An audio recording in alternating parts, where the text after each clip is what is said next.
Hello, welcome to an unexpected podcast. Um, yet another episode of Unexpected Podcast. I'm Matt. I'm here in Boston. With me are Evan, who is also back in Boston. He has returned from Ireland for Christmas break, so he's back here at home. Got Rainier, who's in the Netherlands, and Alisher, who is in an undisclosed blurry location. Are you in? You still in Pennsylvania, Alisher? Yeah, yep. Okay, all right. I thought you might be keeping the world safe for democracy, but we're gonna leave that to Mick, who is He's at in this. Kabul right now with his Yeah, Panera drink. yeah, Yeah. and he cleverly has, because he's in Kabul, in order to maintain his secret identity, has his body double currently playing in the GBHL league finale right now, and it's his body double that explains his performance there, which perhaps we'll discuss on another podcast. Um, He's fighting. He's fighting. he's He's fighting gonna hard. get in that top half. He is indeed. A Yeah, lot of so people fight, but not many people survive. I mean, kudos to Mick's body double, but these are the sacrifices he needs to make in order to keep the world safe. And Mick, thank you for your service. Okay, so what we're gonna do today, this is gonna be another second part of a two-part episode. In the first episode, which will have come out, and hopefully you will have heard before we get to this one, we discussed tips and tricks for trying to counter and beat the Pits of Dol Guldur legendary legion. And in that episode, Evan, who probably has the most experience with that legion amongst us, built a 650 point Pits of Dol Guldur legion. Three of us, in fact, I think it was the same three of us who are on this call right now, although I think Rainier's list was being explained by Devin, came up with alternates, and then we all voted to see who created the best counter of the Pits of Dol Guldur, and I think I won that one.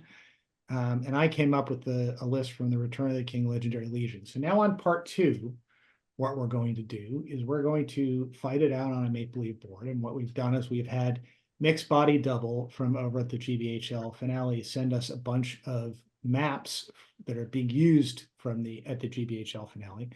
Alisher has picked one. He has kept it close to his chest. Neither Evan nor I have seen it. And when we get going, he's going to present our board. Evan and I are going to present our list. Actually, we'll probably flip that, and then I will present our lists first. Then Alisher will present a board, and then we will go ahead and roll for a scenario using the veto system. Talk through how and why we would select our various veto opportunities. Evan, do you have a die there to use for this? You have a die here. All right, I have a die here. All right, so we're good. And then we're going to go through and we're going to, kind of talk how this would unfold. And then we're going to have a vote at the end where Alisher and Rainier will decide, or perhaps split as to how they think it would have come out. And then after we do that, we're going to go through a list. And we're going to do a list from at THGS Mask, who has a interesting list with the Great Beast of Gorgoroth in it. So we're going to go through that and give our thoughts and comments on that. So with all that said, I think the first thing to do is discuss the lists. And since this is an episode on the Pits of Dol Guldur, Evan, why don't you start and just recap what was in your Pits of Dol Guldur list from last time, your 650 point list. All right. So for those of you who have watched the previous episode, this list has exactly the same models in it, but the warbands are configured a little bit differently. So it shouldn't be that much different from the original one.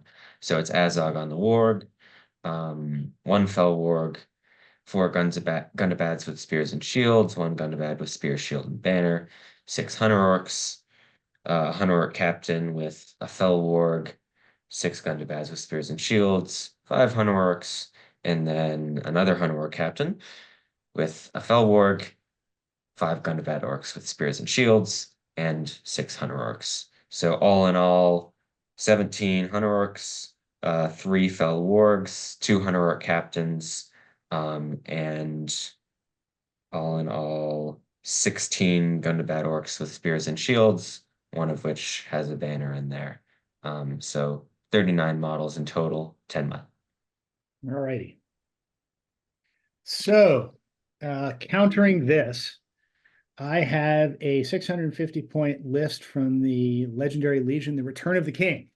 So because this is the Return of the King Legendary Legion, I must in fact have the Returning King, and I do. It's Aragorn Strider.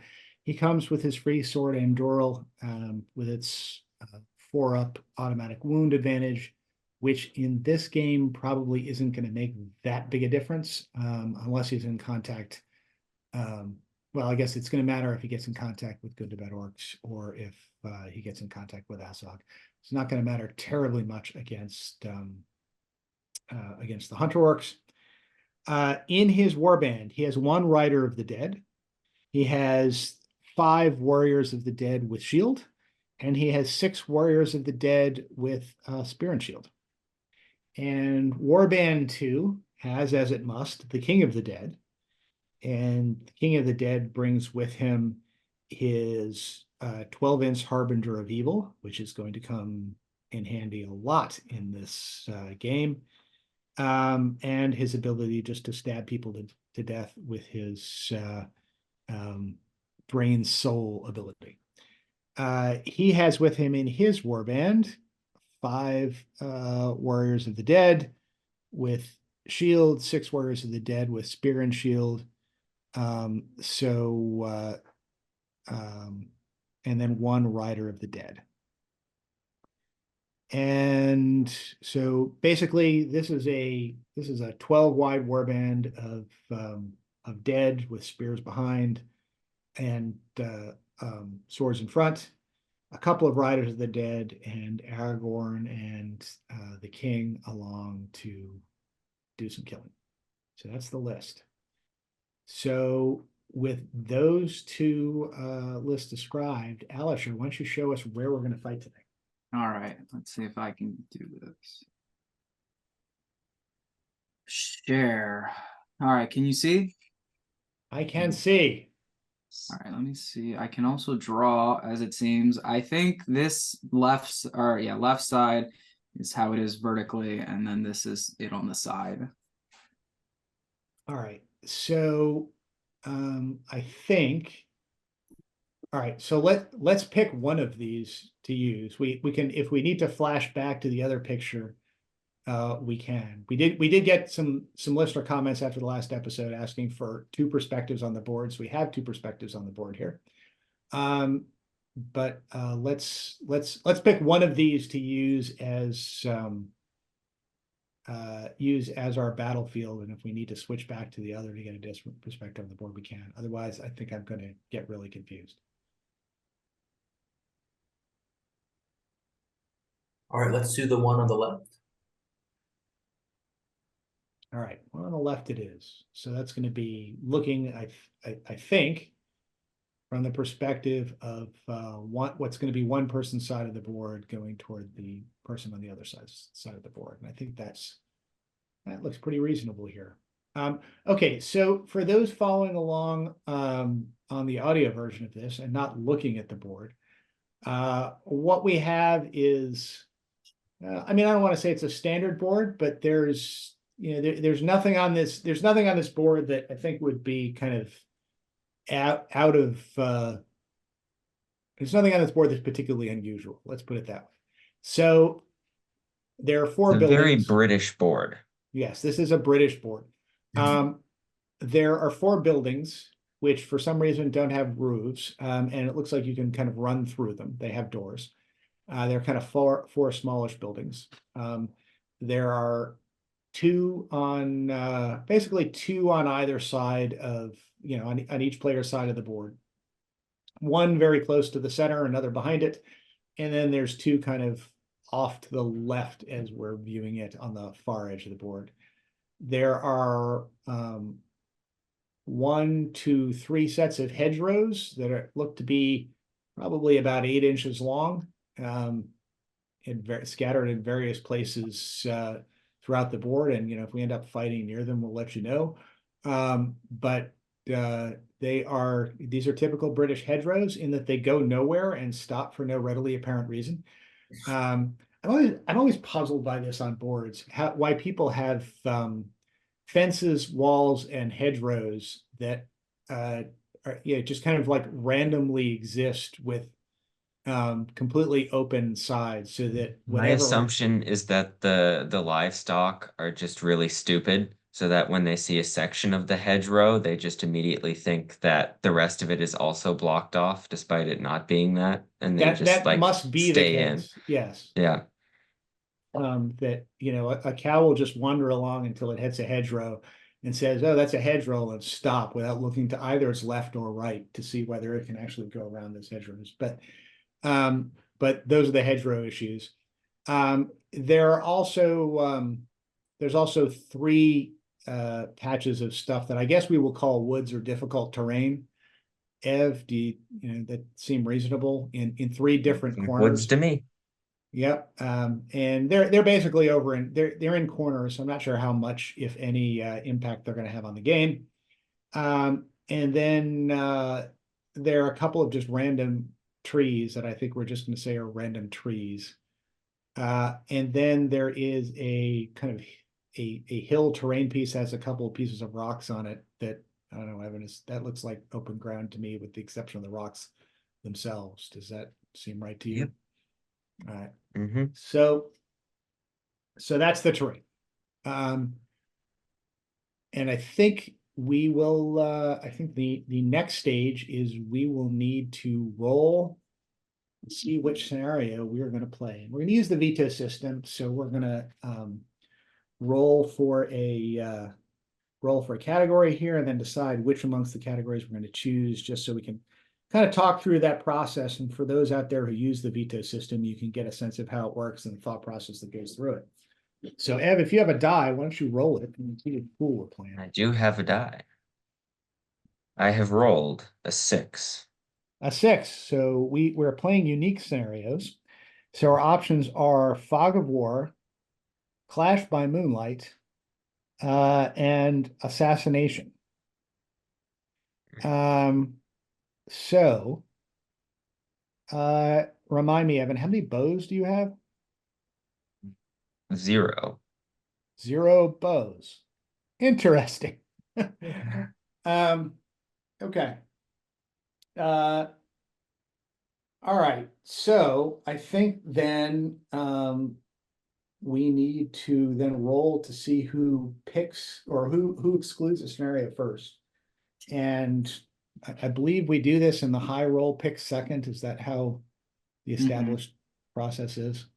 And I think somebody pointed out that this is nowhere specified in the rules, but I think this must have been in somebody's tournament pack, and that it has kind of gotten into our collective subconscious. That's Yeah, how noted it's I mean, it literally does not matter. So It does not. it As long as you know in advance which one you're doing. But all right. So I think for purposes of this, whoever rolls high is going to pick second. I rolled a 5. See if you can top me. I rolled a 1, so no. You rolled a 1. All right. So Evan, why don't you talk about which one you want to exclude and talk about your thought process? All right, so there's what? Fog of War. Fog of War, Clash by Moonlight, and Assassination. All right. So let's see here. So Assassination strikes me as one that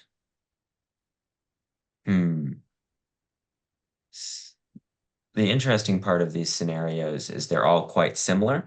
I think having Fog of War available would be good for my army. Just because there's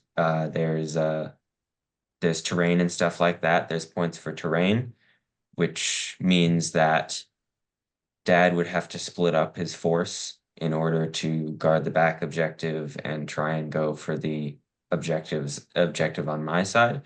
So I think that's favorable for me to have. And then between Clash by Moonlight and Assassination, there really isn't much difference, except that, can you remind me, Dad, how many points are there for breaking an assassination? Okay, so I was just looking at Clash by Moonlight. Let me find assassination. It's a valid question. All right, so for assassination, you have it's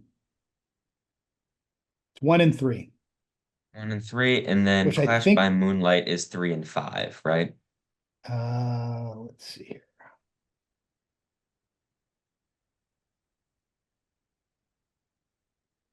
Flash by Moonlight is indeed 3 and 5. Okay. So, using that logic, I'd say it is more likely for me to break and have the opposing army remain unbroken just because of the skewed matchup um, of the army into the other army.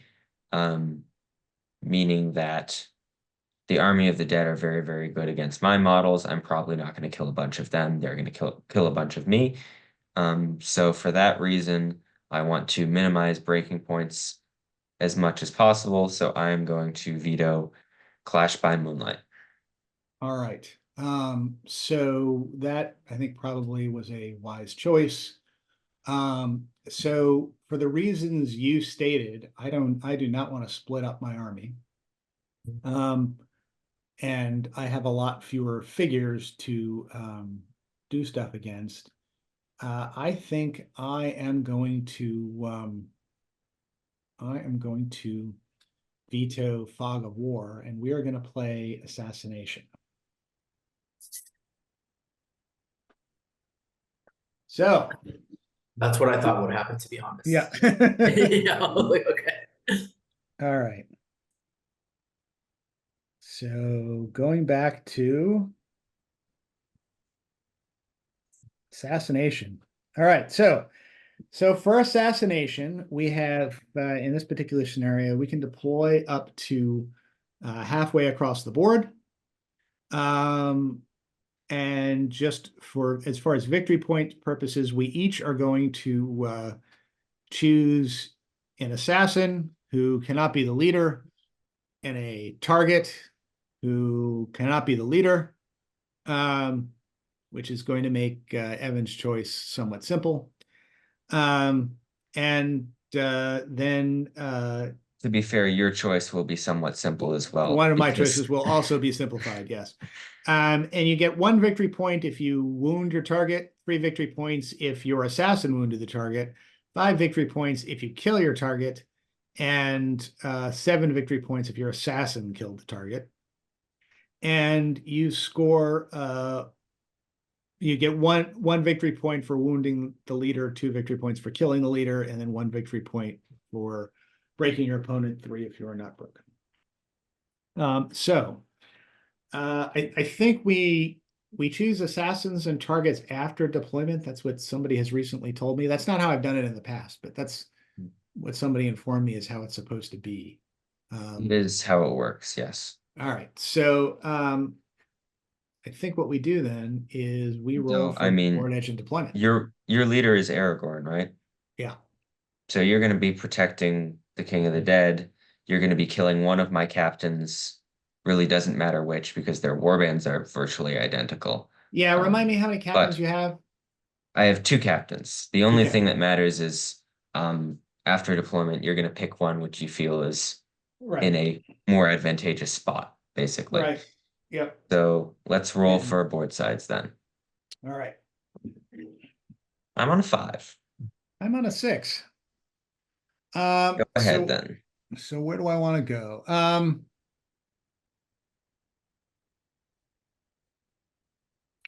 I think I am going to be on the board side that is that's an interesting question.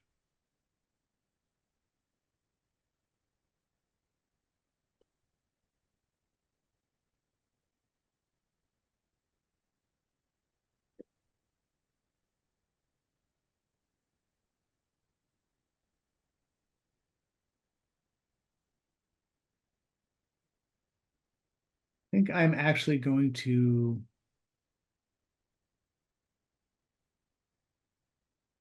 go on the. No, I'm gonna stay. All right, I'm gonna be on the board side that is toward the bottom.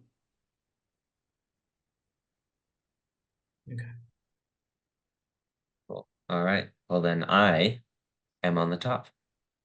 You are indeed. And I owe you a warband. Yes, you do. So I think, and Alisher, have you figured out how to draw here? Oh, yeah, I see stuff appear. We all can draw. Yeah, okay, so fair enough. Wow. Let me see if I could remember how to draw. Let's see. Oh, yeah, Click sure the enough. There we go. annotate button. Yeah, all right, so I'm gonna go, all right, this looks like a nice dead-like color. So what's gonna happen here is that Aragorn's warband is going to deploy with a line of dead here. It's not entirely clear how many can fit there, but to the extent that there's more dead than can fit I there. recommend picking a different color because that one really blends. It blends. All right, hang on a second. Yeah, you blend. All right, how about this? That's better. All right. So I think actually what we're going to do is do a spot there, a spot with a couple dead there, with a little base width here, and then to the extent that there's more dead, I'm going to put them here. And the idea here is that there's a line of dead. Aragorn's going to end up behind these two guys here, where he can kind of scoot into. So basically, for those at home, because I should be narrating this a little better, there's a, on the right-hand side of the board, there is a building. I am anchoring my left, about near the middle of the board. I'm going to anchor my left flank on the building. I'm going to anchor my right flank on one of those hedgerows that's kind of standing there. And there's going to be a group of dead on the left, probably 3 or 4 wide. Then a 1 base wide gap, so not big enough for Azog to be able to ride through. Then a couple of dead in front of Aragorn, and Aragorn's going to be behind. Another 1 base width hole, and then probably another couple dead on the other side. And then somewhere in the backfield will be a rider of the dead. Nice. And that is my warband. I want to comment real quick on that too, Matt. For those who are watching, Matt's doing a good strategy when it comes to having an infantry hero, and the opponent has a mounted hero. You always want to leave a infantry gap for you to charge, but for them not to charge. So just wanted to say that. All right, so my first warband is going to be a hunter or captain. Basically, I'm going to deploy in this area here, outside of 6 inches of Dad's warband there, because I don't want him charging me turn 1, because he's going to walk right through me. And then my warg and my captain are just going to be back here out of danger. Yeah, so that's my first warband deployed. All right. And remind me, how many figures are back there? That should be about 13. Okay, got it. So, for my next magical trick, I'm going to deploy the King of the Dead. King of the Dead is going to end up going over here. Drink. And his guys are going to end up, I'm going to put a couple of them over here with a 1 base width gap to get through. So what I am doing is I am now refusing my right flank with a little bit of a shield wall, with another gap between the front of the dead, a 1 base wide gap between the front of the dead and the back, just in case something scoots around there, I can scoot out. And then I'm also going to refuse my left flank and again anchor more or less on the building, although I am going to move my line, and it's not going to go smack up against the building. So there is some space for somebody to scoot around that building if need be. But what I'm going to do on this side is keep everybody within 6 inches of Aragorn. So if Aragorn wants to call a march, everybody can march. And then I'm going to put another Rider of the Dead right next to the first. So what I've ended up doing is basically formed a little U with some dead in front, a refused right flank, a refused left flank, and a couple riders near the left flank.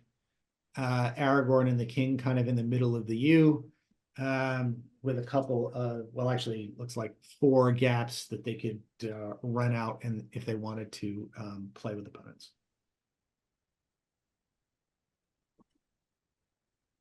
All right, so now that he's entirely deployed, I can react with my last 2 warbands. So my initial plan going into this was to hope that he deploys very aggressively and tries to push forward towards me. And then I can work on getting Azog around and killing his heroes. However, in this case, he's deployed extremely defensively, basically using the building and the hedge there to protect all of his heroes and wedge his troops behind there. Because I know that that my one warband that I've already deployed is fairly safe, just because I'm outside of 6 inches, and presumably out of line of sight of those Riders of the Dead as well. Yeah, I don't think they're in sight. That nor do I warband's think- pretty safe on its own. Yeah, nor do I think those riders probably would have the range to get in there. It's a little hard to Probably tell not based on the as board. well.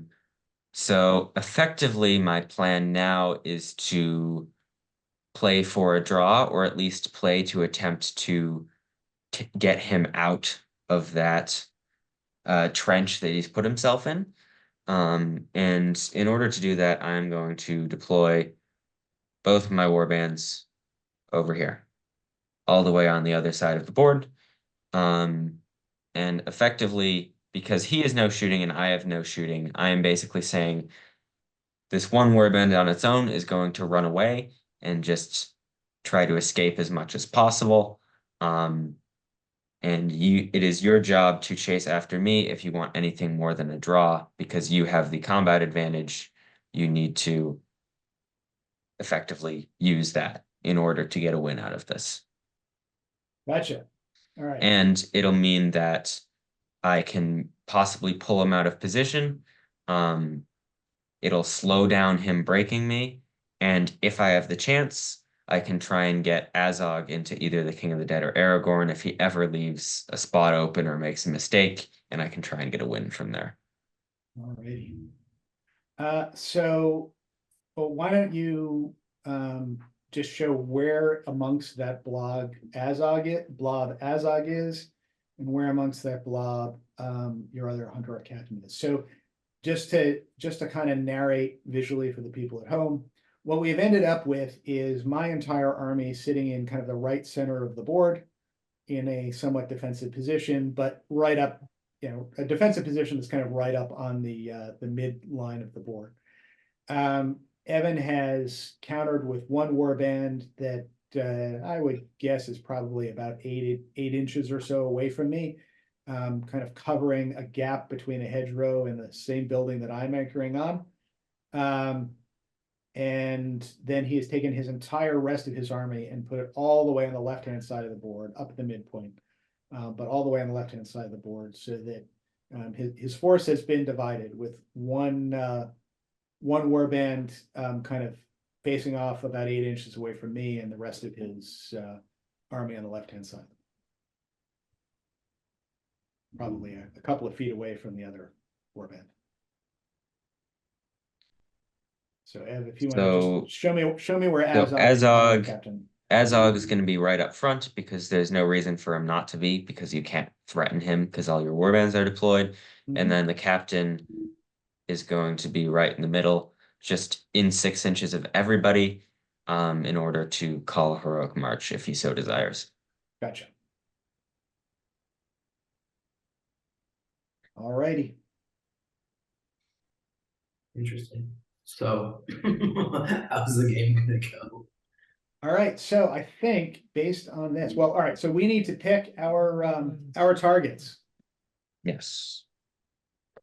and our assassins. I have picked my target and my assassin. I have done the same. You Excellent. guys want to show us who they are now, but like one of you guys put your face down or something? No, we need to keep this as a surprise. I mean, Rainier, it's not like they had like really they had so many options to choose from. we have know no who idea. we know who my assassin is. It's the King of the Dead. We know who Evan's target is. It's the King of the Dead. The only question is which I of the wonder Hunter which captains captain is he targeting?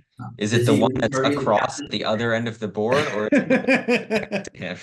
Which could it be? Who knows? Before the dice are rolled, have a heroic march. Like, Yes, is it the captain that's 10 inches from me, or is it the captain that's 2 feet from me? Who could it be? Nobody knows. Yeah. The real question is who Evan's assassin is, but we'll find out, I guess. I could see. Shall we roll for priority? We should roll for priority. I get a 4. A modest. I'm on a 1, all right. which is actually quite good for me. It actually is quite good for you. So, well, I would call heroic actions first. Yep. So there is a big question about whether I call a heroic march or not. There is indeed. Which is a very interesting question. And I think I am going to call a heroic march just because no matter what Dad does, it'll give me more flexibility to be able to react to what he does. If he tries to go around the building in the other way, I can react to that. If he tries to just run up and charge me, I can run away or play more defensively. If he doesn't, I can react in a different way. So Azog and the captain over in the other corner, I think are totally fine, but the warband I've deployed nearer to the army of the dead, I am going to call a march with that captain. All right, fair enough. And I obviously are going to call a march with Eric. So with that done, I go first, and I don't think there's. So the only question here is, you know, how far 9 inches would be, but I think what I would be doing would be sending my troops that are in the front are going to be heading forward and to the left as far as they can go. And I'm gonna make an assumption here that I have some ability to scoot around because it looks like there is a gap that's kind of more than a couple inches between the back end of this building that we're all pivoting around in the center of the board and your battle line. So I'm going to try and scoot around it as best I can.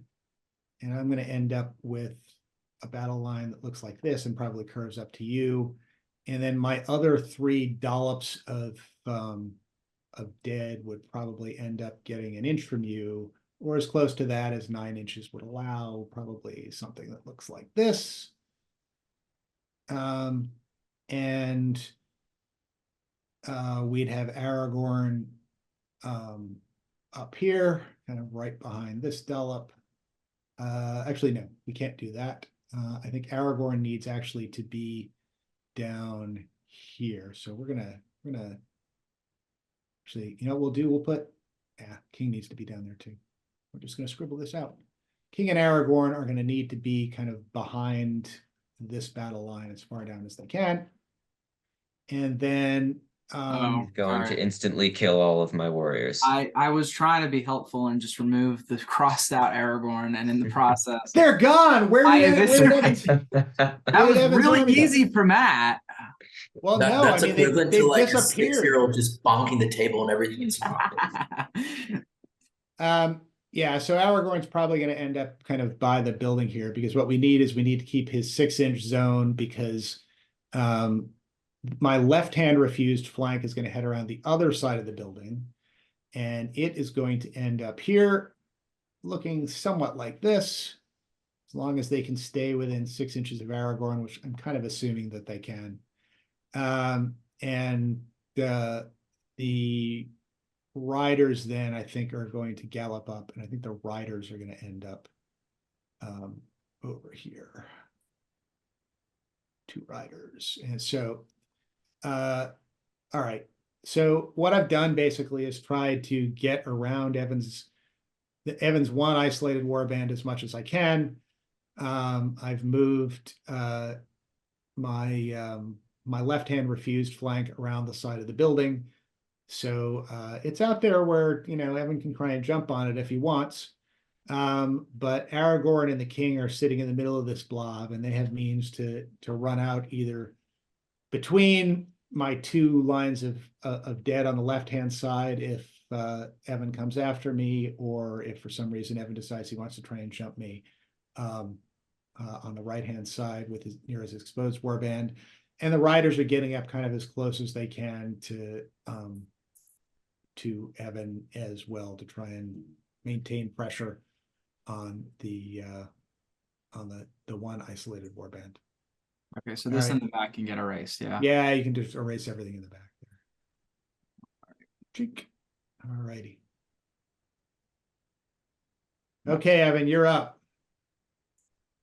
Oh, hang on. There's one thing there is a group of dead right there. So you can't come pouring through a hole.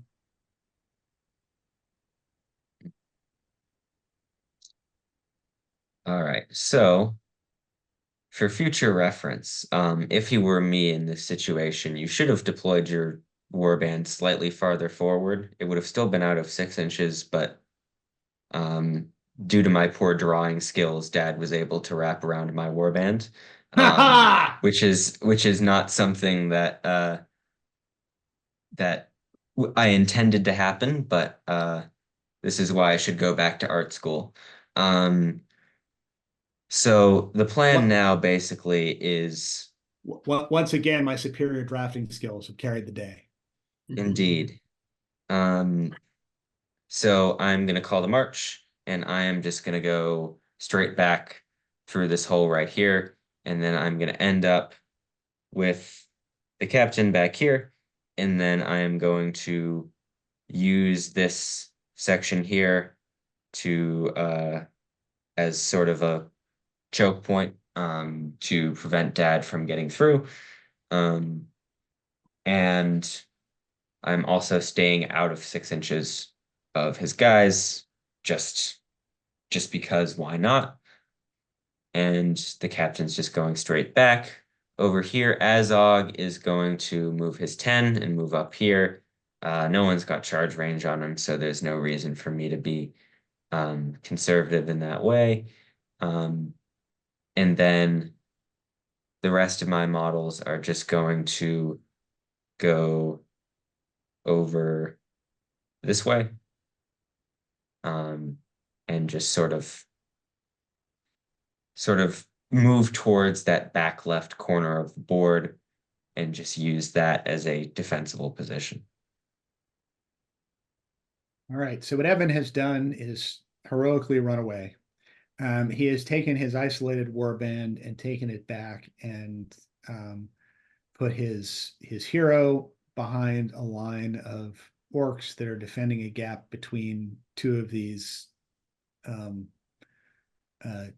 useless hedgerows that are apparently scattered about the British countryside, and used his army basically to fill in the giant gap that cows would otherwise have. I love how this Middle-earth board has just turned into Britain.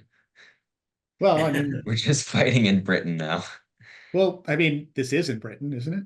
That's true. And I guess all of their boards are just the country of Britain. Yes, that's right. Which, to be fair, going to Articon, it definitely seems like that. Is Britain a country? I can never remember if it's a country or a nation No, or a commonwealth well, or whatever. Okay, we just offended a lot of people here, but Great Britain is the island with England, Scotland, and Wales on it.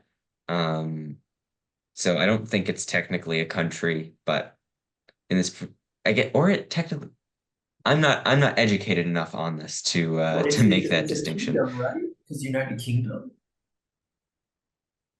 I mean, a kingdom is a country. Yeah, we're all just ignorant. So, Yeah. so Great Britain is the island. The United Uh-huh. Kingdom includes Northern Ireland. So they're not the same thing. All right, but all of it has weird disjointed hedgerows that do not actually succeed in keeping cattle from going anywhere. And roofless houses too. Yeah, that's right. All right, so Evan just called a heroic retreat. Evan Yep. called a heroic march. And what's going to happen next? Let's see what happens in priority. Oh, Evan, I would like you to actually. I need to know where your troops are. I know where Azog is on this, but where do your troops end up? 6 inches this way. So like over here, something like that. Okay, got it. Fair enough. Oh yeah, that's right. Evan's going for a draw, right? So this is the time, Evan, where you say, I have to go to the bathroom. Yeah, that's right. Evan, in 20 minutes, you say, "Do you want some water?" So this is the time when you have serious stomach problems and you need to spend 30 minutes in the bathroom. Yep. Yep. All right. This is when you pull out your laxatives. Yeah. So Alisher, do you want to clean up Evan's old position? Yeah, where is the second captain? Oh, I have taken it all with me. That's fine. Yeah, Alisher's just erasing stuff like nonstop. He's like, I don't even I'm care. like, you know what? These guys, they're not deploying well. I've revoked their moving Yeah. privileges. He's playing I'll- 5D chess. He already knows what's going to happen. Yeah, Yeah. I can see where this Captain's still in the middle there. in the middle there. Of a nice Right, little fair enough. donut. Oh, my donut just died. I'm not even. Alisher. I didn't go after that donut. I went after the other one. Yeah. Alisher, you've got one job. I'm trying. Gosh dang it, Rob Jr. All right. Okay, so I think we're at priority for turn 2. I'm on a 2. Well, 1, you win. All right. I have one priority. I am calling a march. Indeed, he is. So, I did not want to win this priority, but I now have won this priority. So, I need to figure out what I want to do with my models. So, he's calling a march, which means that he can't charge me if he moves the full 9, but if he chooses not to benefit from the march, he can still charge. So Are we assuming how much distance are we assuming between your like isolated group and his army? Well, like So- 7 to 8 inches, something like that. Like, yeah, I think idea that's- is you didn't That's move. probably right. Okay. So you 'Cause I would didn't have had to have stopped an inch away from him anyway. Yeah. And he would have had to have moved somewhat less than his full 9 because of where he put his captain. Fair. So I'm assuming it's somewhere between 7 and 8 inches away. Okay. So basically what I'm going to do And I should actually is put I'm my not riders going to behind call any heroics. I don't need them this turn, I don't think. And then I am going to put a string of Gundabad orcs with spears and shields. Gundabad orcs with spears and shields or hunter orcs. No, I'm gonna put hunter orcs.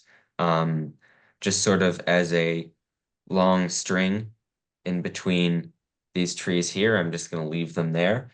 And then my captain is gonna retreat back to this position here to stay super safe. My Azog is going to move back over to here. Actually, he's going to go not here. He is going to go right between the 2 gaps here, just to be able to react to either side. And then the bulk of my army is going to move in this gap here and start flooding in. And my captain is going to be over here just to stay safe, making sure he's behind a line of guys. So basically, I'm just defending these two gaps, and I am waiting to see which way Dad goes. All right, so let me figure this out. So this back here is, okay, actually you probably can't see my cursor, but the blob that's closest to the far edge of the board, that's okay. Now that's your hunter or captain. All right, fair enough. And the blob in front of the building is Azog. All right, fair enough. All right, so and then we've got a skirmish. All right, so what Evan has done is Evan has kind of pulled his troops back. He still has a skirmish line of hunter orcs in a gap between hedgerows, the one he was originally defending. So that's 7 or 8 inches away from me. And then he's got a blob defending the another gap between a building and a hedgerow further to my left, Evan's right. He's got Azog kind of lurking back behind those, and he's taken his hunter arc captain and has kind of run it away. So I think the first thing that I do is I am going to take my 2 riders of the dead, and I'm going to plunge them because they're the 2 that are in range there. I'm going to plunge them in and try and hit 2 adjacent hunter orcs. And then I'm going to follow up. And, I don't actually know. So what was the intent of the skirmish line? How much space is there between your hunter orcs, Ev? So there's less than a base width gap, and obviously there's gun to bad spears behind them as well. Okay. But basically it's covering up as much space, while still being able to have spear supports and get as many attacks as humanly possible. All right, fair enough. And so there isn't enough space for me to actually penetrate through, but I'm gonna hit 2 of them.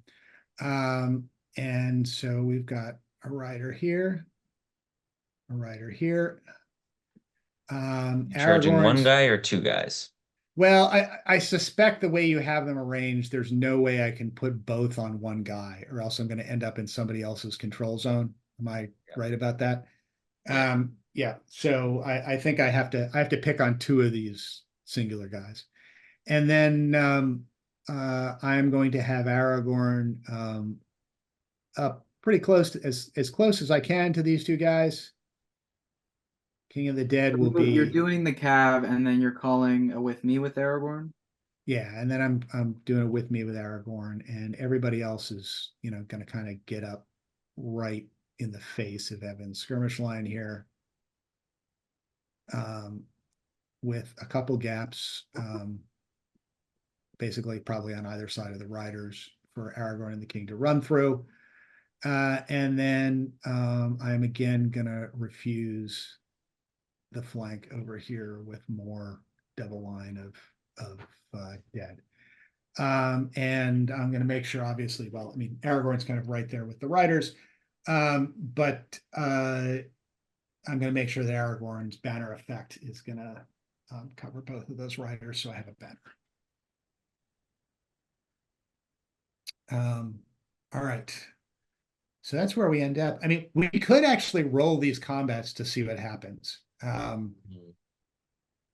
don't think it's gonna matter overly much. You're gonna kill 1 guy if you win. I'm gonna kill your horse if I win. That's pretty much what's gonna happen. Yeah. So how about we roll priority this last turn, and then we can just sort of talk through how the game is gonna go from there. Fair enough. All right, rolling priority.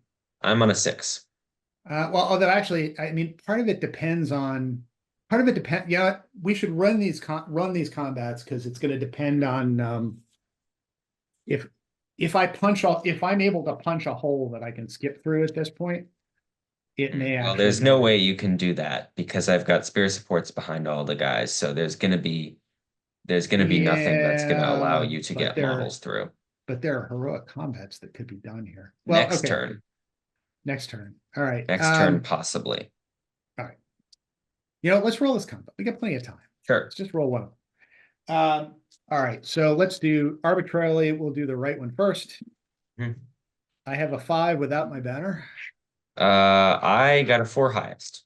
All right, so I will win that. And just for giggles, let's see what happens. Yeah, he's dead.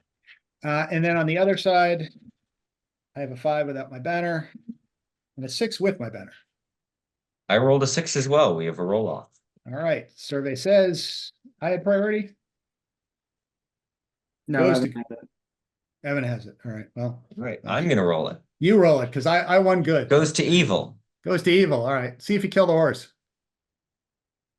So I'm just gonna do this one at a time. No, dead.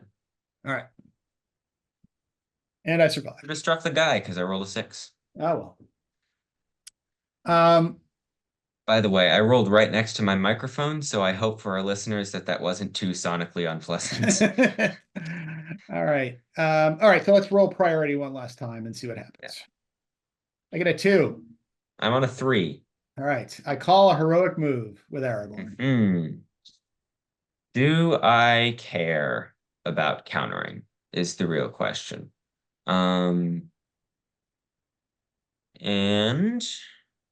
well, first things first, my captain on the left side is going to call a heroic march, because I want to reposition my models.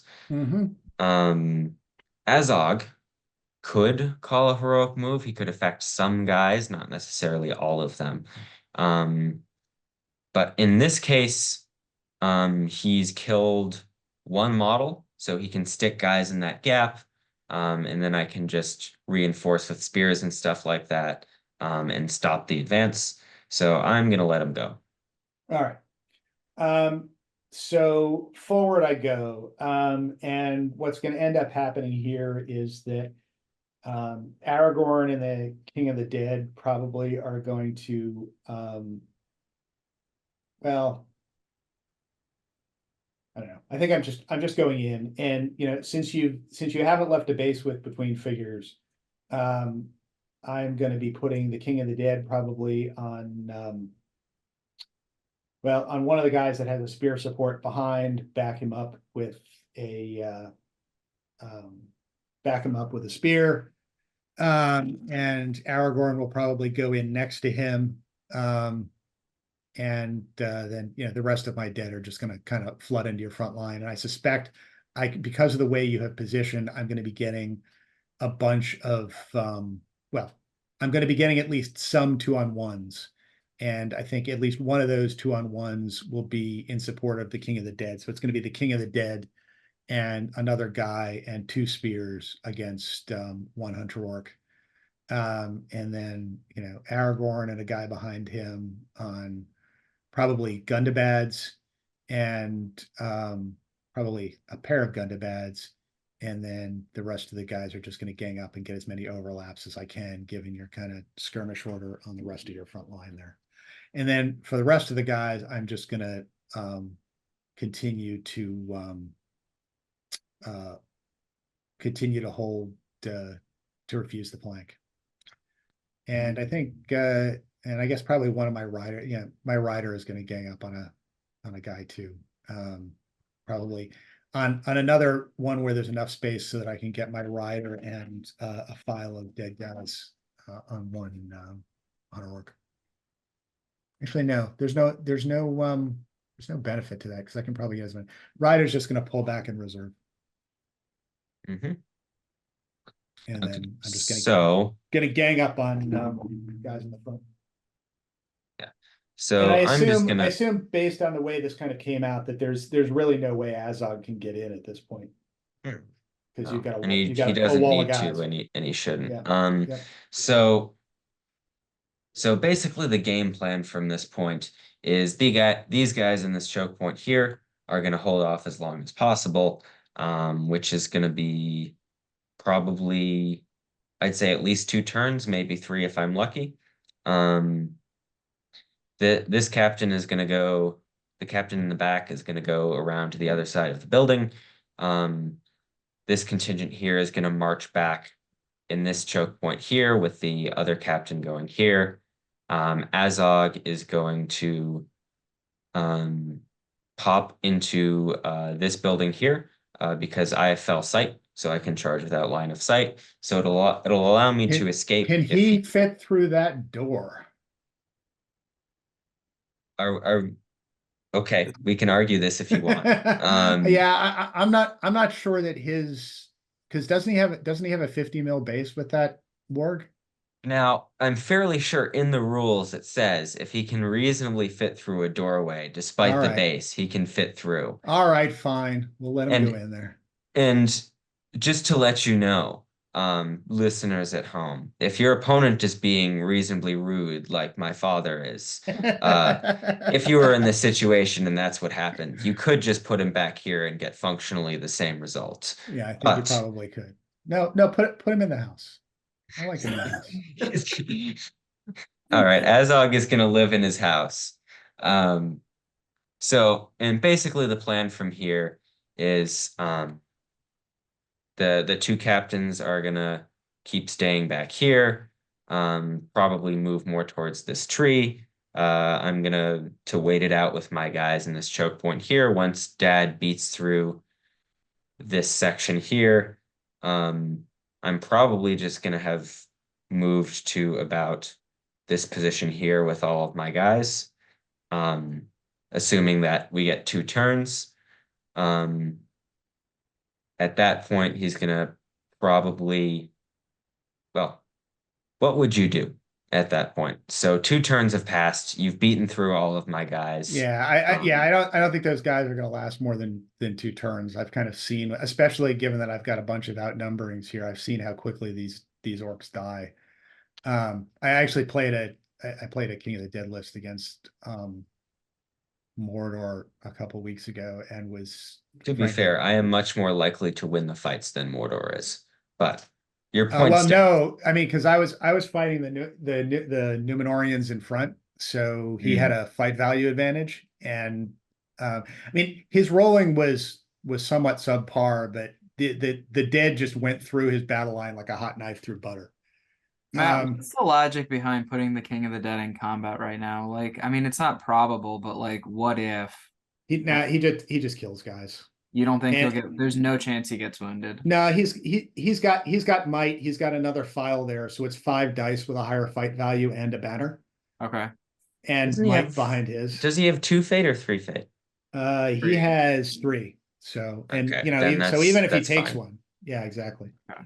And the higher fight value really helps the dead. Fair enough.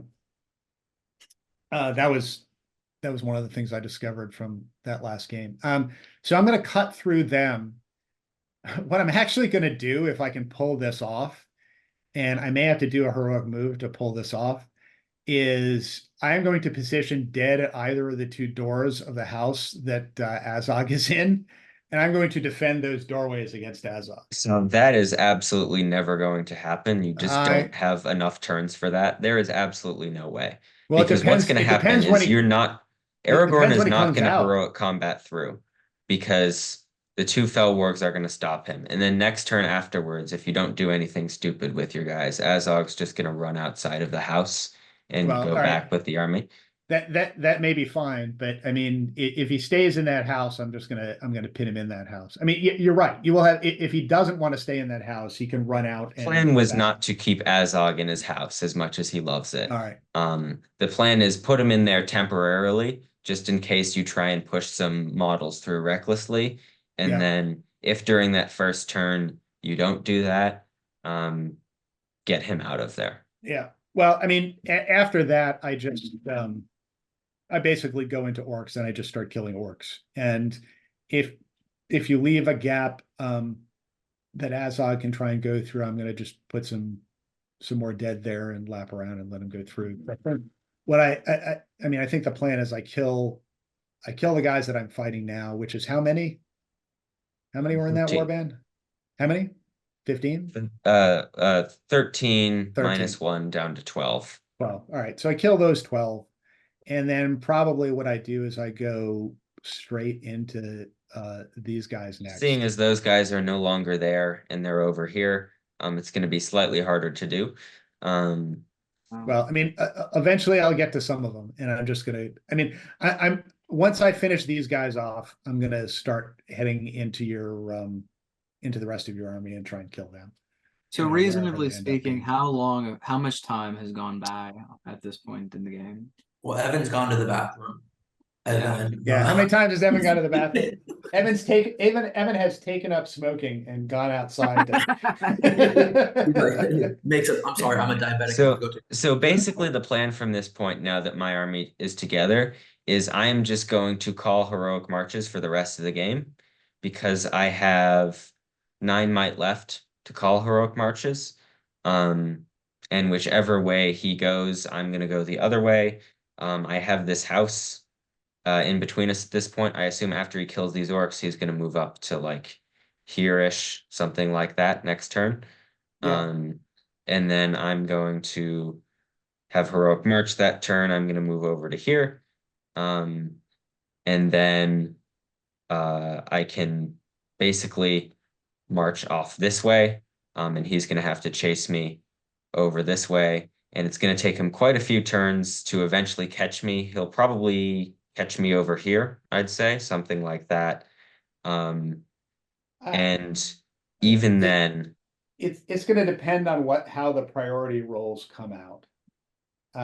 Because I suspect I can get within 6 inches of some of your guys at some point. And I mean, I'm going to be calling heroic moves at that point too. And Yeah, because at this point, you've spent a might on each of your captains for marches. yeah, So you are down to 8 I on have 8 board. might left. Like, how fast are these turns going to be good? Because like you can run around the board, but like usually you've lost 12 at this point. You've lost 12 of your. You had 38 models. 39. 39 models total to begin with. So you're down. Like, aren't the turns just going to get going pretty fast and eventually you run out of might, or you don't think so? So I understand people's logic with thinking that dad is going to be more likely to win, which is fair. As someone who has played in this situation before, I am entirely confident that I can draw this game with the plan I have here. But if need be, it's going to be harder for him to catch me. Just because I can spread models out, I can take up space. And whenever he does catch me, he has to make a big engage, and then I can just heroic march with the rest of my guys and get out. So I think it is definitely possible that he breaks me in time. Is it extremely likely? I don't think so. Well, I mean, he needs 20. He's gonna get 12. We're assuming he's gonna get 12. So yeah, I then just need 8 more. Yeah, and my only thing is too, like, Matt can technically heroic combat, which would if you left some guys to, what's the word, stop him, like some scatter guys, he just heroic combat off of them and make He his could move. heroic combat his hero through, and then I could charge that hero and kill it with Azog. yeah, So he I mean, that's can't true. overextend. I'm just trying to think it. So I like in my mind, I mean, before you started moving the extra stuff, like so Matt has engaged the clump of 12, you're over there. Like that seems like reasonably that would have taken like 45 to 50 minutes of 2 hours. This is like including setup time, like deployment. I think it would be around 50 minutes. So now he has an hour and 10 minutes ish to kill 8 models to win the game. Yeah. I've also got 1 cav too. And that he has can- another cab that he might not that can hold a pick off. lot, but I mean, even if he like, sacrifices that model to hold 2 more models, like then he just needs 6 more. And I actually with Aragorn can, I mean, especially if I can get like Aragorn and like a couple other guys on 1 guy, Aragorn can confidently heroic combat, because even if Azog turns and goes after him, then he's not going to be that far from his support, and he can always heroic defense.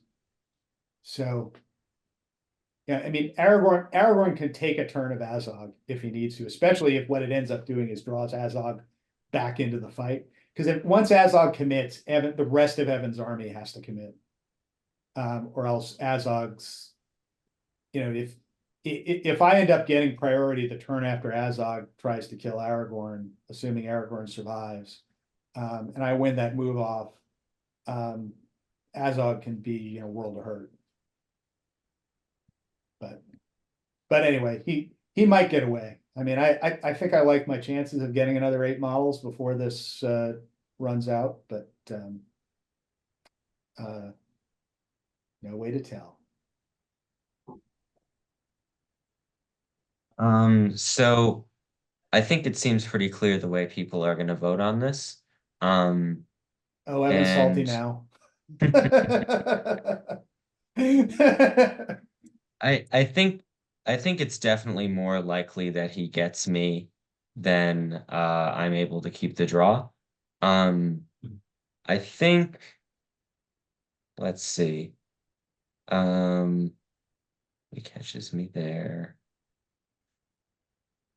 Yeah, I think it'll be an interesting game for him to try and win.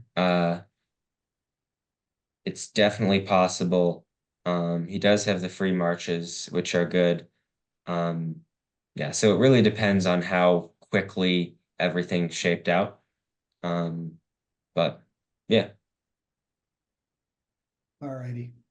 Well, all right. Well, for the record, Alisher, what's your vote? I mean, I'd vote for the dead, and I'm not saying that I don't think a draw is possible, but it's I see the board as it's set is a draw skewing towards loss as opposed to a solid draw or like a possibility of winning. Like at this point, a draw is the best case scenario, and I just think with the amount of time theoretically that would be left, it's skewing towards a loss. All right, Rainier. Yeah, I think I see your thought, Evan, and like, and I understand like the heroic marches and getting away and stuff, and the bathroom breaks, and then like your mom, like someone calling you. By the way, for the and record, then, I won't be doing this in the game, and everyone who's listening should not be doing this either. yeah, don't do. It's not Well, that's what reasonable I'm to saying. go Like, to I know that for you multiple wouldn't be times doing during a that. game. Yeah, Well, I know look- that you wouldn't be doing that. So it's like if you were to adopt the strategy of, oh, I'm gonna move each of my remaining models one at it. Like if you were really to like, but you're not gonna do that because that's not your play style. And Yeah, you're not you actually slow playing, right? you would slow the game down based on your strategy, but I don't think you do it mechanically in a way to manipulate the game. So, but that said, you're fighting, which I think confidently, I would actually do it maybe 65 to 35, 65% in favor of a draw.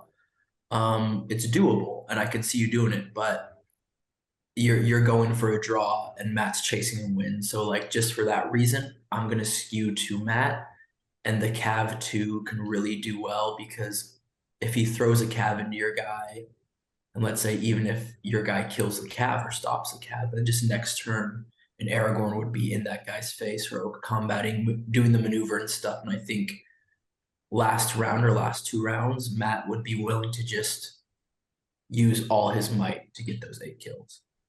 And I think it's kind of possible. 35% chance. So for that reason, I'm going towards Matt. All right. Okay, fair enough. All right, and Evan, any last comments? Yes. So I think this game would have been a lot easier for me if I had deployed that captain's warband slightly farther back. I'd say in the position it is when it died originally.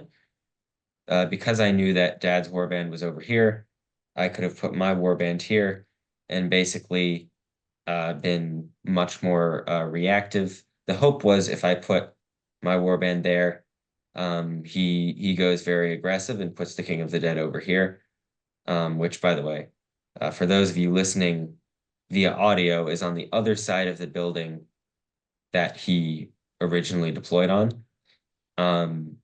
And then the plan was just put the rest of the army facing that one warband and try and get into the King of the Dead. But I think in retrospect, the game would have been a lot easier for me to draw if I had just deployed back at that defensive position I ended that warband at. Yeah, I mean, I actually think because there was no way I was going to put the King of the Dead's warband any place other than next to Aragorn, just for that reason. I mean, I think that initial warband with the hunter or captain that you had in the center, they're kind of quasi squaring off with me. You could have just put that one all the way over on the left where Azog was. And it, if anything was going to draw, I mean, that would have had the same, if I was going to be aggressive and put the Herald of the Dead somewhere, I would have put him over there facing him. Not that I actually would have done that, but if I didn't, and I put my Herald of the Dead back by Aragorn, then you can just have your entire army basically 1.5 to 2 feet away from mine, and just made it really hard for me to chase you down. And that would have, soaked up more time if you're kind of playing for the draw. I mean, the other option would have been to not play for the draw.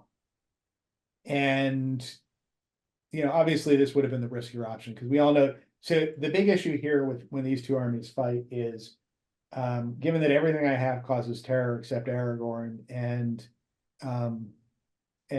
with the Herald of the Dead, there's a -1 on the terror check, and everything Evan has is basically going to be either Courage 1 or Courage 2. It's really hard for him to charge me.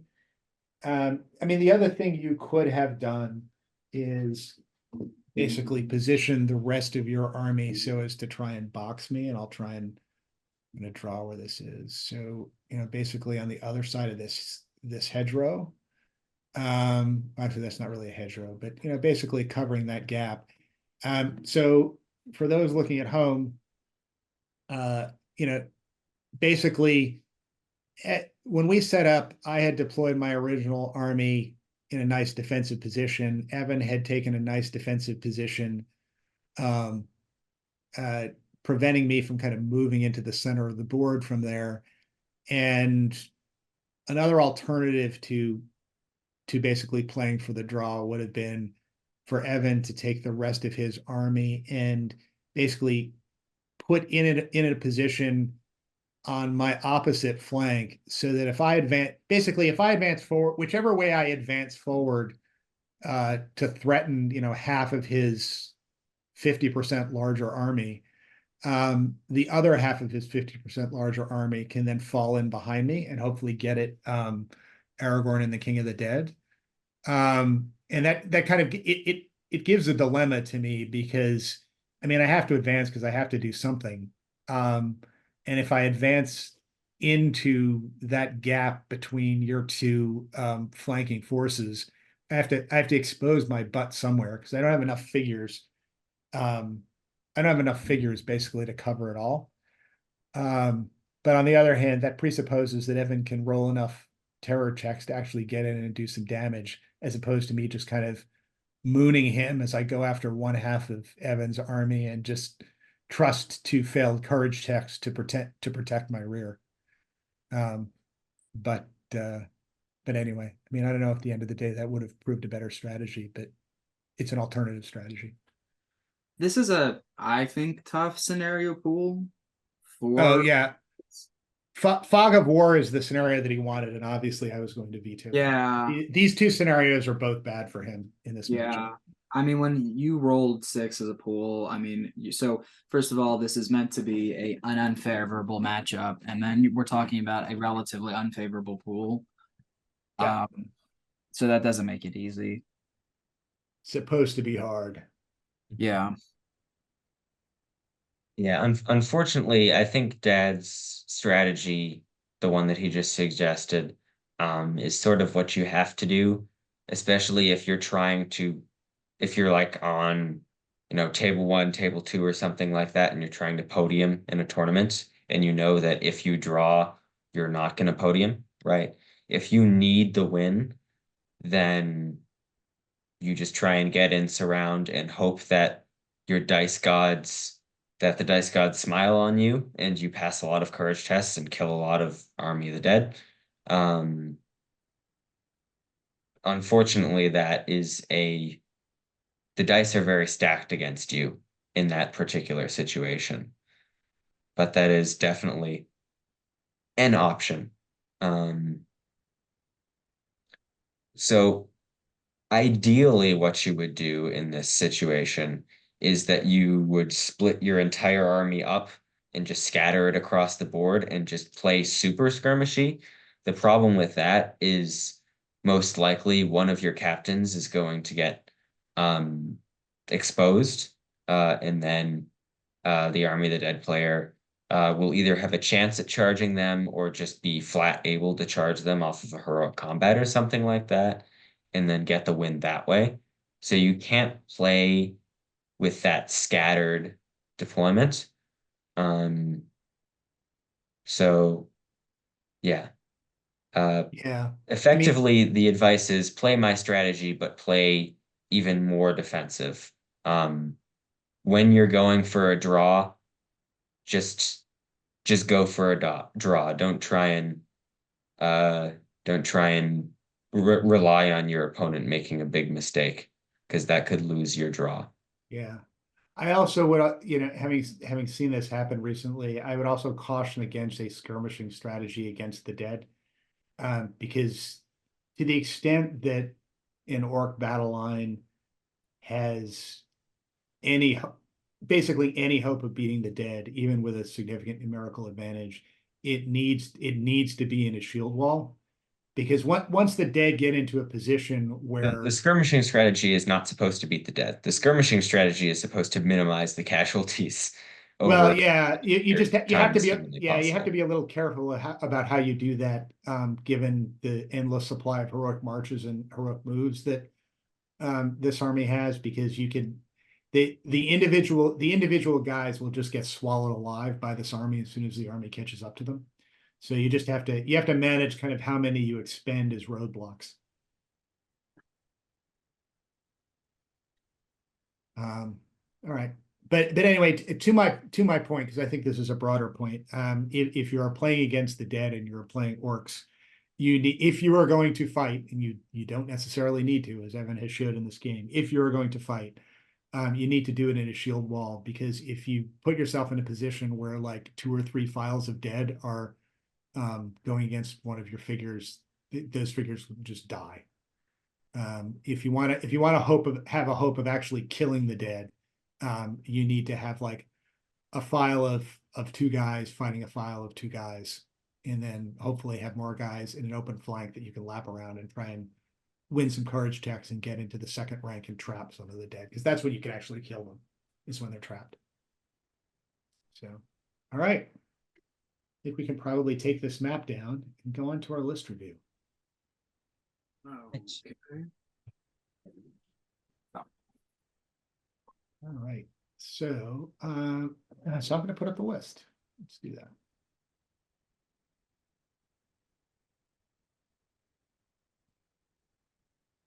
All right.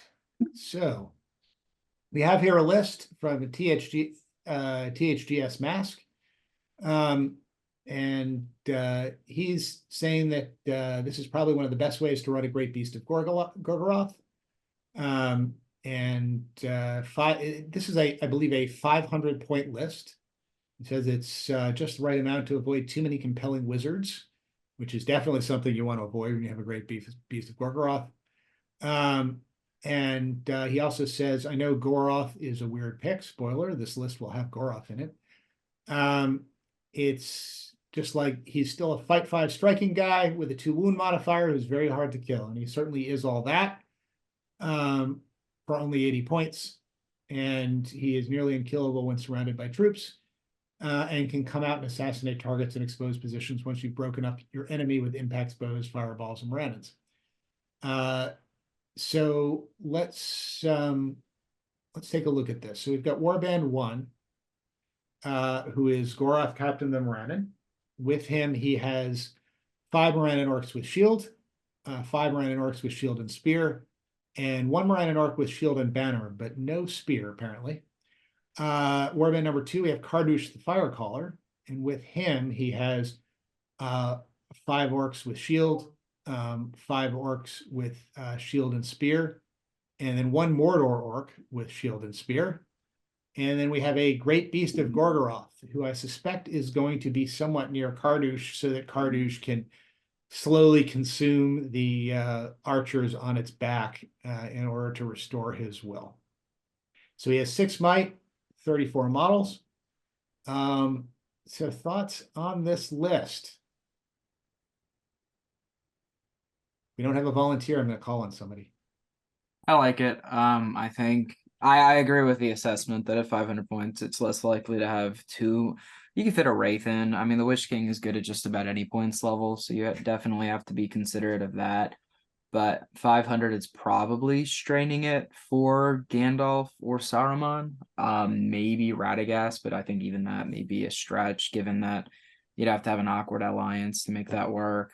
I like 34 models is really solid at 500. 6 might's fine. I like is that 6 might counting the Great Beast captain? I believe so. Goroth has 3, Kardush has 2, and the Great Beast has 1. So then that's Oh, kind no, of I'm sorry, it's 2 and 1. Kardush has 1, and the Great Beast has 2, right? yeah. So then that's kind of a little light on might, but I don't know that I don't think you're gonna get penalized too heavily for that.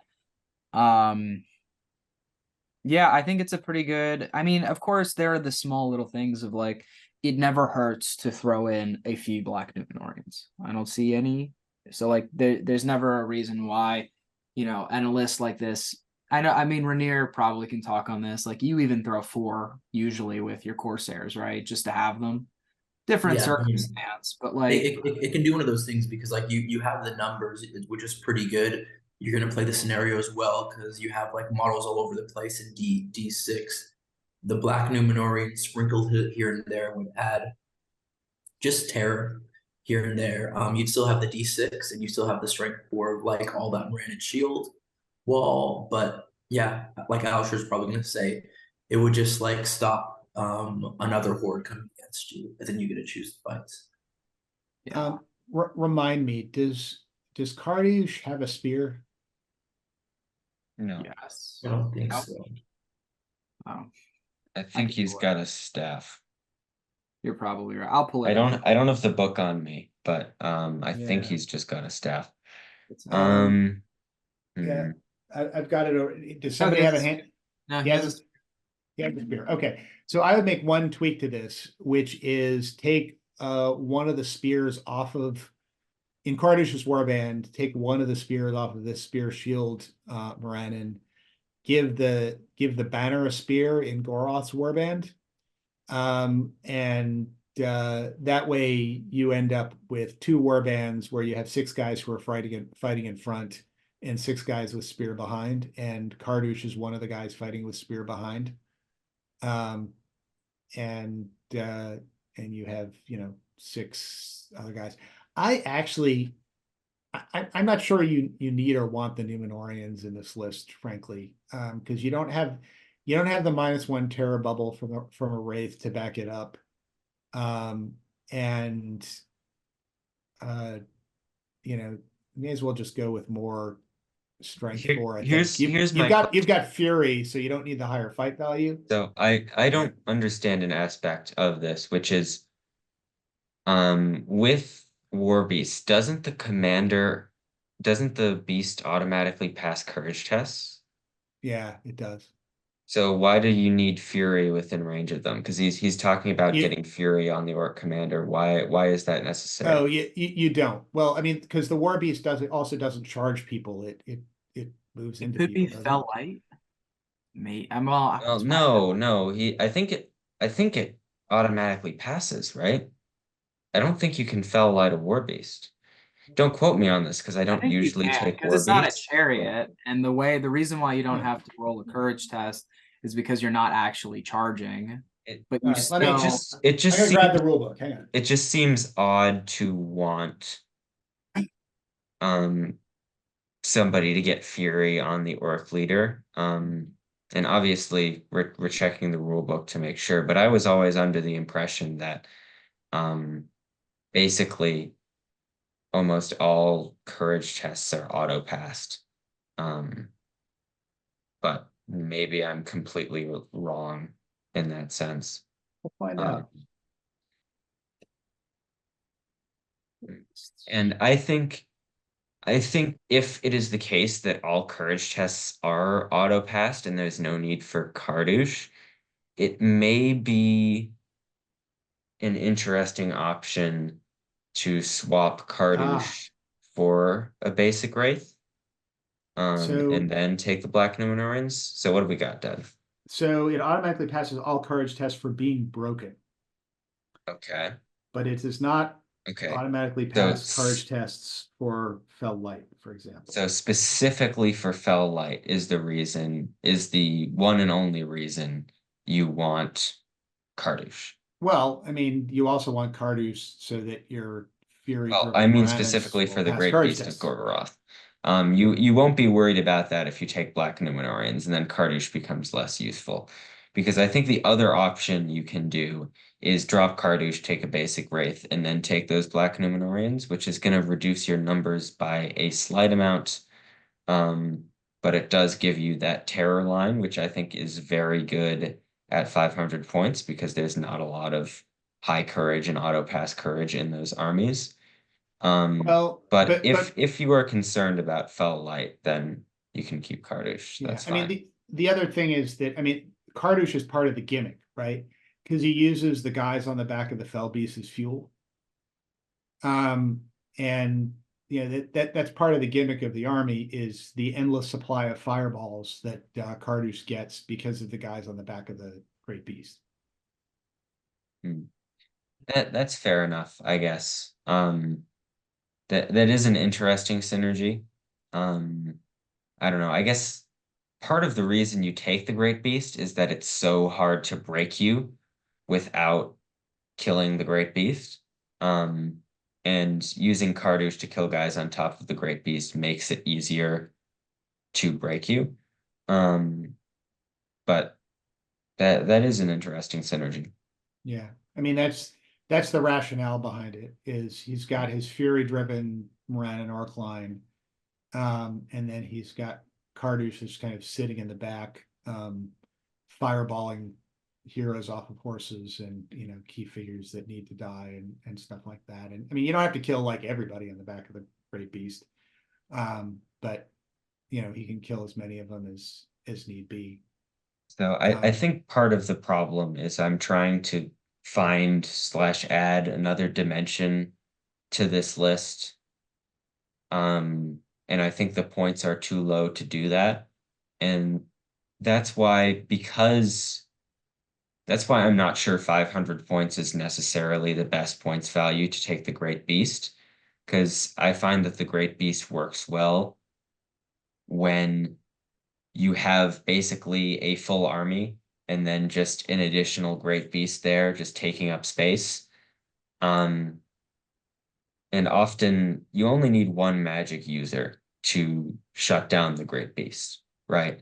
Um, because the captain's got one will, that one will is going to get burnt, and then the Great Beast is going to be doing nothing for the rest of the game.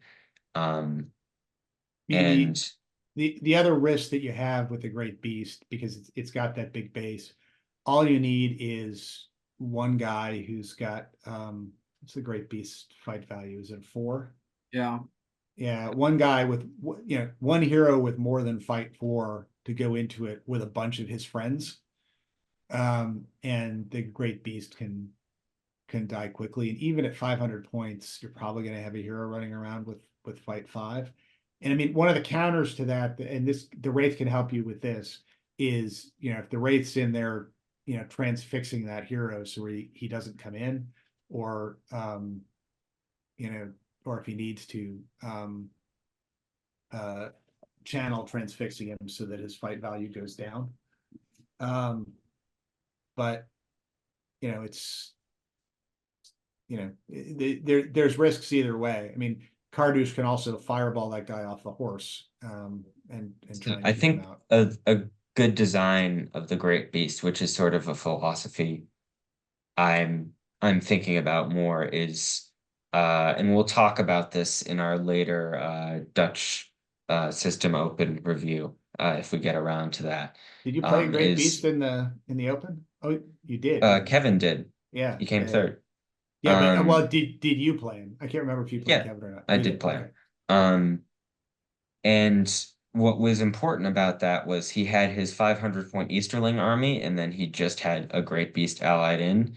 And basically, what that meant is he had this Great Beast, which was a big threat.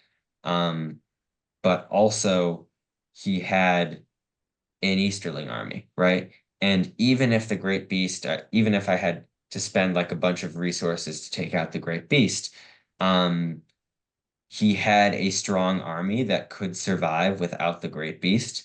And this army strikes me as an army that absolutely will not be able to survive if the opponent has any caster whatsoever or anything that can just take down the Great Beast I mean, in the really? first place. I mean, so keep in mind, this is 500 points.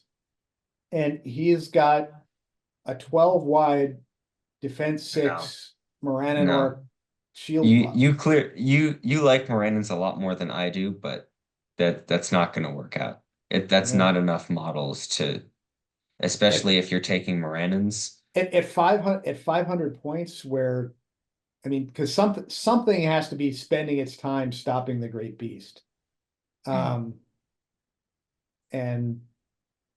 you know, even if you have a caster, and even if the caster, you know, is spending all of his time and getting off all of the spells on the Great Beast, I mean, that's 100 and something point caster that's basically spending its entire time dealing with the Great Beast, especially in a situation where 9 guys in the back of the Great Beast are still shooting.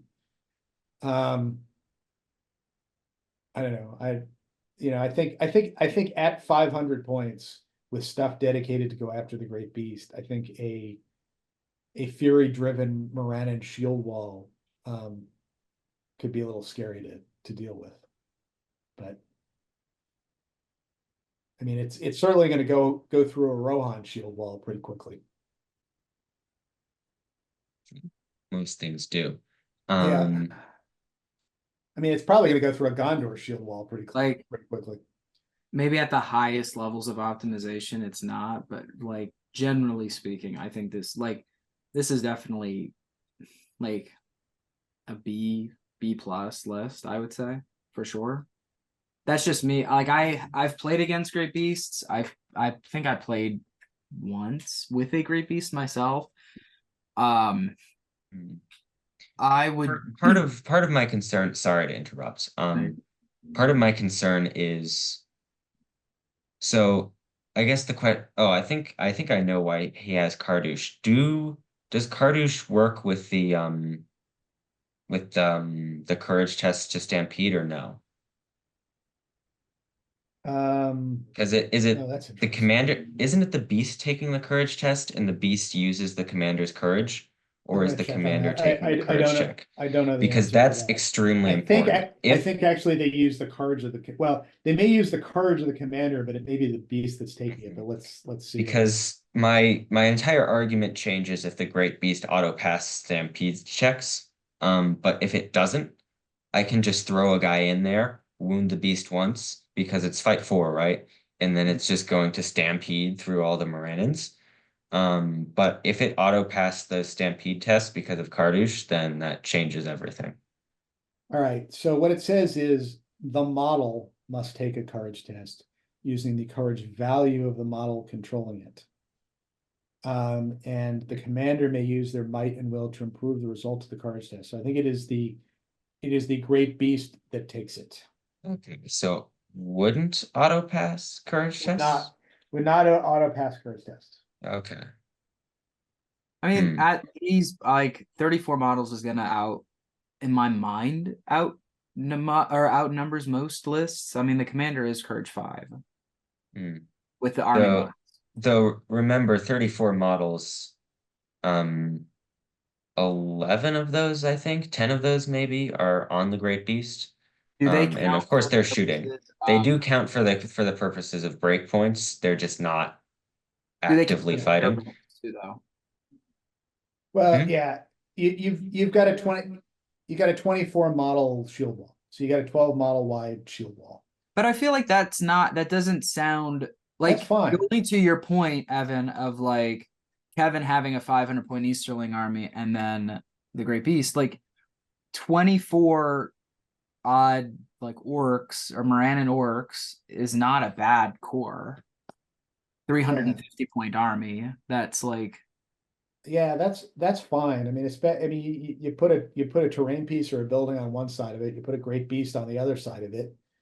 I mean, only one Um, of those orcs is a regular orc. It's not Yeah. like it's a Morannon front line and then a bunch of orcs behind it. Right, it's an entirely defense six. It's an entirely defense six, strength four battle line. I'm just going from my perspective of if I was playing a 500-point army and I played up against this, I would not feel threatened in any way, unless I specifically played in a way that allowed the Great Beast to get like a ludicrous trample off on me, because any hero stops the Great Beast, right? You can That's just just the use a problem with hero as a Great Beast. roadblock. Like that's just the Um, problem that they face in general, though. Yeah, that's right. Like of if yeah, like your and motivation is that's I my want to play a concern, Great right? Beast. Because the Great Beast is such a large portion of this army that sure, the rest of the army is decent, but if you're just using other heroes to stop the Great Beast, um, generally you're going to have the resources to be able to take out those Morannon orcs, either with a superior shield wall or an extremely strong hero that can just walk through them without them being able to do anything to you. Um, I'm again, I'm not saying that this list is bad. I just think that the points level is slightly too low for what I would be comfortable with running the Great Beast. It's too large of a portion of the army for me to be comfortable taking something like this to a tournament. And I think um in it's gonna do fine in a lot of games. But I wouldn't see this getting third place like the 650-point list with Easterlings and the Great Beast did at the Netherlands System Open. That's all I'm saying. And I mean, you beat that list though. I did. Yeah. Okay. Yeah, I mean, this is, I think, a decent way. This is a very good way to run a great beast at 500 points. I understand the concern about running a great beast at 500 points. I am completely agreed with you. Running a Great Beast at 500 points, I think either this or dropping Kardouche and taking a Wraith and then taking Black Numenorians in front. I think those are the two ways of running a Great Beast at this points level. I think that's probably fair. But look, you could end up in a situation in a series of matchups where like your opponents just don't have a good answer to the Great Beast at 500 points. And you would, I think, then have a good series of games. I think it's important for us to discuss the fact that all four of us really don't play a lot of 500-point games. That is fair. So we don't have a great perspective on what the meta is at 500 points. Because maybe the meta is that a lot of people take a big bruiser hero and then just spam the rest with troops. And I think that would be a decent matchup against this. Yeah. It may just be someone takes a horde, in which I think the Great Beast is just gonna, just walk through the horde and just kill through all the guys. So give it a try, I guess. If there's a this could work. 500-point tournament going on near you, take it there, see how it does, and let us know. All right, sounds good. Because we don't know. Yep.